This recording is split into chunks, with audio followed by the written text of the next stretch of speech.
हैं राजनीति राव। विधानसभा चुनाव नजदीक है। चुनावों के बीच में देखा जाए तो छत्तीसगढ़ में कांग्रेस पार्टी की मुसीबतें बढ़ती नजर आ रही हैं। हम आपसे बात करने जा रहे हैं ईडी सीबीआई को लेकर। आपको बता दें कि विधानसभा चुनाव के बीच में कहा जा रहा है कि जहां जहां चुनाव है वहां वहां ईडी सीबीआई पीएम मोदी से पहले पहुंच जाती है। आखिरकार पीएम मोदी के ऊपर भी ये सवाल उठता है कि क्या वाकई में पीएम मोदी के इशारों पे ईडी सीबीआई नाचती नजर आ रही है। जैसे कि आप पार्टी को भी देखा जाए दिल्ली में कि किस तरीके से ईडी और सीबीआई ने शिकंजा कस रखा है, उसी तरह कांग्रेस पर नजर डाली जाए तो राजस्थान में, उसके बाद छत्तीसगढ़ में, ऐसे ही कई राज्यों में देखा जाए तो किस तरीके से ईडी शिकंजा कसती नजर आ रही है।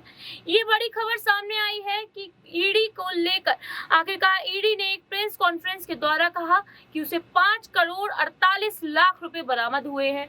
ये राशि बरामद हुई है अमीश नाम के इंसान से। आखिरकार ये रकम बरामद हुई है असीम दास के नाम से। आखिरकार असीम दास को गिरफ्तार किया गया है।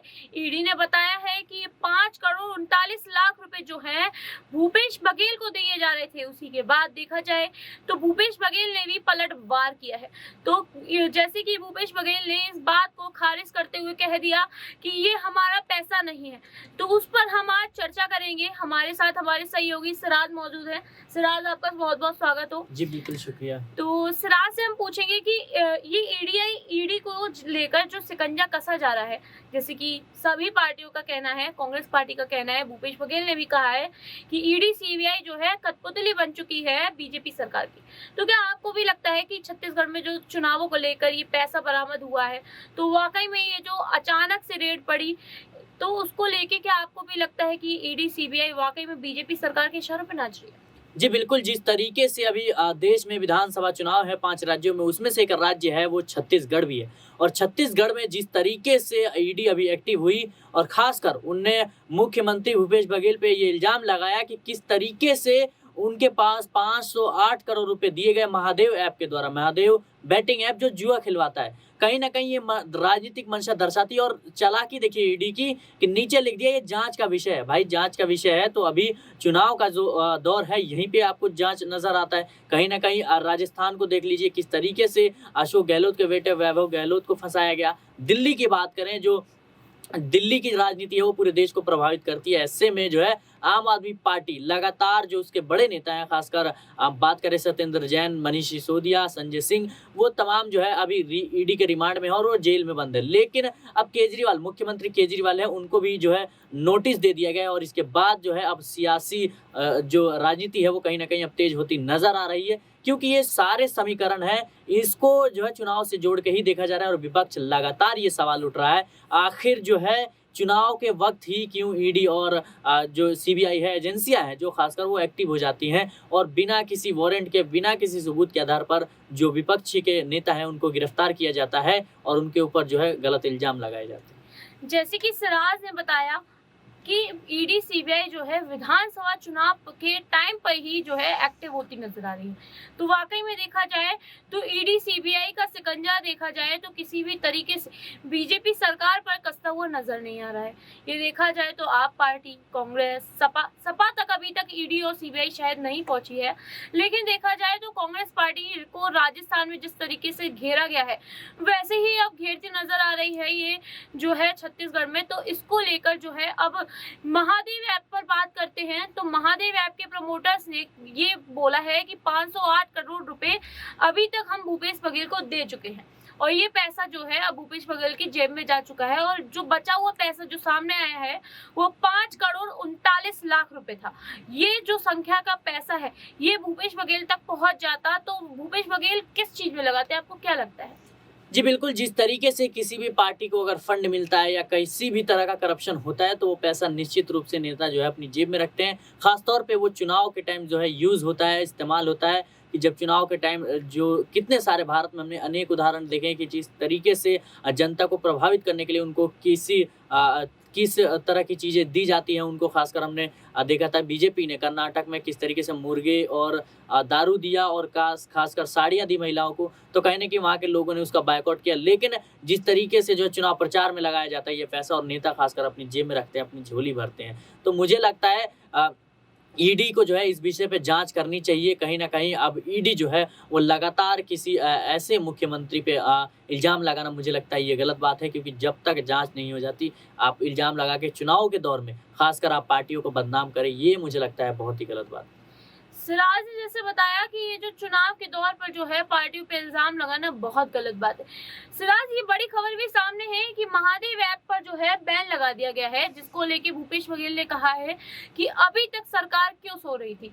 क्या 28 से 30% की जीएसटी पर सरकार जो है, यानी कि उन्होंने सीधा सीधा केंद्र सरकार के लिए कहा है कि आप 28 से 30% आपको जीएसटी मिल रही थी, तब तक आप जानते, जैसे ही आपने देखा कि कांग्रेस पार्टी को वहां से पैसा मिल रहा है, हालांकि हमने ऐसा पैसा नहीं लिया है जैसे भूपेश बघेल का कहना है, तो उनको जो ये पैसा मिल रहा है इसको देख के बीजेपी सरकार ने आखिरकार एकदम से, केंद्र सरकार जो है उसने एकदम से इस पर रोक लगा दी है, बैन कर दिया है इस ऐप को।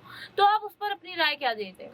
जी देखिए, अब चुनाव का सिलसिला है और इस तरीके की बातें अब लगातार सामने आएंगी। जिस तरीके से राजस्थान में हुआ, मैंने आपको बताया पहले भी कि मध्य प्रदेश में भी अब चुनाव है, वहाँ भी मिजोरम, तेलंगाना और जो है राजस्थान और ये छत्तीसगढ़, ये तमाम तरह के जो राज्य हैं, यहाँ पे जो है आने वाले दिनों में और भी देखने को मिलेगा। खासकर जो है अब लोकसभा चुनाव है, वहाँ पे तो पूरे भारत में, और इसके बाद आशंका यही जताई जा रही है कि जो हेमंत सोरेन है झारखंड के मुख्यमंत्री, कहीं ना कहीं ममता बनर्जी अभी, और ममता बनर्जी के भतीजे जो पश्चिम बंगाल के मुख्यमंत्री हैं ममता बनर्जी, और उनके भतीजे अभिषेक बनर्जी, कहीं ना कहीं इन सारे नेताओं का जो है नाम आ रहा है। तेजस्वी यादव बिहार के उप मुख्यमंत्री, तो इन तमाम मुद्दों को अगर उठाएं तो ये चुनाव के सिलसिलेवार तरीके से ही जोड़ के इसको देखा जा रहा है। लेकिन अगर कोई भी नेता करप्शन करता है, जनता का पैसा लूटता है, तो निश्चित रूप से उस पर जांच होनी चाहिए और उसको जो है निश्चित कानूनी दायरे में रहकर उसको कानूनी सजा मिलनी चाहिए।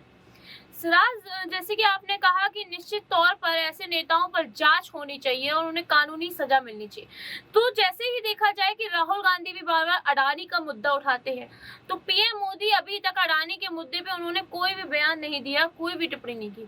हालांकि राहुल गांधी का कोई भी बयान होता है उस पर बीजेपी सरकार का एक टिप्पणी जरूर आ जाती है, देखा जाए तो कोई ना कोई पलटवार जरूर होता है। लेकिन जब जब अडानी का नाम आप पार्टी लेती नजर आती है या फिर कांग्रेस पार्टी लेती नजर आती है, तब तब मोदी चुप रहते हैं। तो क्या वाकई में मोदी सरकार चाहती है कि उनके किसी भी लोगों पर, यानी कि कोई नेता, कोई कनेक्शन भी उनका जो हो, उस पर कोई भी ईडी का छापा ना पड़े, सीबीआई का छापा नहीं पड़े? आखिरकार अभी तक अडानी के मुद्दे पर कोई कार्रवाई अच्छी क्यों नहीं होती नजर आ रही? जी बिल्कुल, और मुझे लगता है इसकी उम्मीद करनी भी नहीं चाहिए, क्योंकि जिस तरीके से अभी सरकार का रवैया रहा है आने वाले जो कुछ साल हैं, उसमें तो यही लगता है कि आप देखिए कि किस तरीके से मणिपुर का मुद्दा जो है उसको दबा दिया गया। पहलवानों का मुद्दा है, खासकर उनके जो एक सांसद है बृजभूषण सिंह, उनको किस तरीके से जो है प्रोटेक्शन मिल रही है, और खासकर प्रधानमंत्री जो है वो देश के प्रधानमंत्री, उन्होंने जो है अभी तक कुछ बयान नहीं दिया इन सारे मसलों पे। तो मुझे लगता है ये कहीं ना कहीं सोचने वाला विषय है, जांच करने वाला विषय है। उनके सांसद जो है संसद में लगातार गालियां देते हैं, ऐसी गालियां जो हम गली मोहल्ले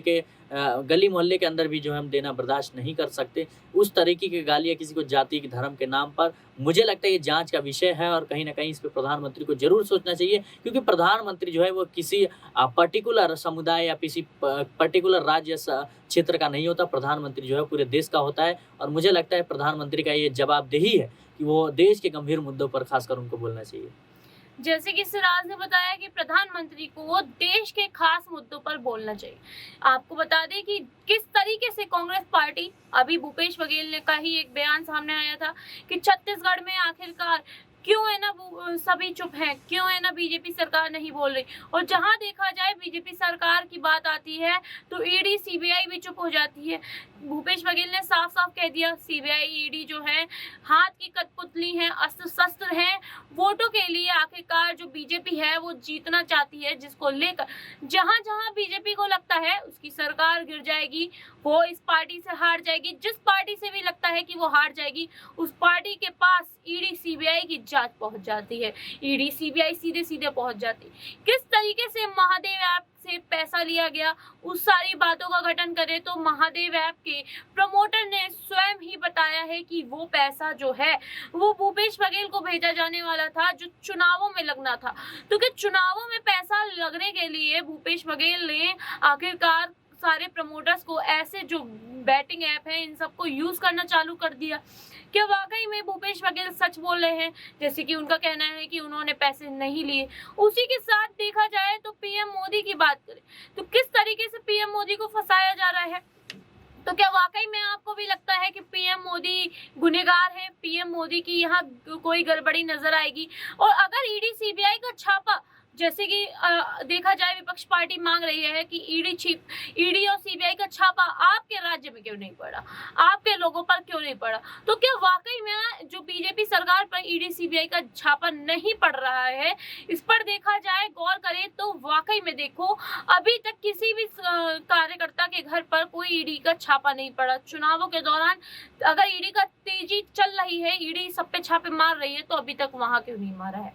ये बड़ा सवाल हमारा आपसे है कि क्या वाकई में आपको लगता है कि ईडी सीबीआई का जो शिकंजा है वो बीजेपी सरकार ही कस रही है? क्या बीजेपी सरकार को वाकई में लगता है कि वो हर जगह से चुनाव हार जाएगी? छत्तीसगढ़, राजस्थान, तेलंगाना, एमपी और मध्य प्रदेश की बात करें तो हर जगह से, यानी कि 5 राज्यों में कल से मिजोरम और छत्तीसगढ़ में चुनाव है। छत्तीसगढ़ में लेकर जो ये सियासती मामला चल रहा है उस पर कांग्रेस पार्टी पर क्या असर पड़ेगा?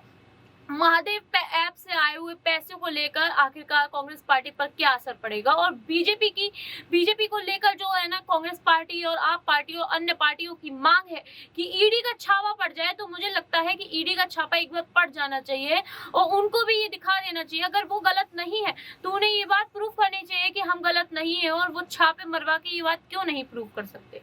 आखिरकार ईडी का छापा बीजेपी के लोगों के घर पे जब पड़ेगा, कार्यकर्ताओं के घर पे जब पड़ेगा, तो सामने सच्चाई आएगी कि कितना विपक्ष बोल रहा है, उसमें कितनी सच्चाई है। तो आपको क्या लगता है? हमें कमेंट करके जरूर बताइए कि क्या वाकई में कांग्रेस पार्टी सच बोल रही है? छत्तीसगढ़ में चुनावों का दौरा क्या होगा? कौन जीतेगा? किसकी सरकार बनेगी? आप अपनी राय कमेंट करना ना भूलें।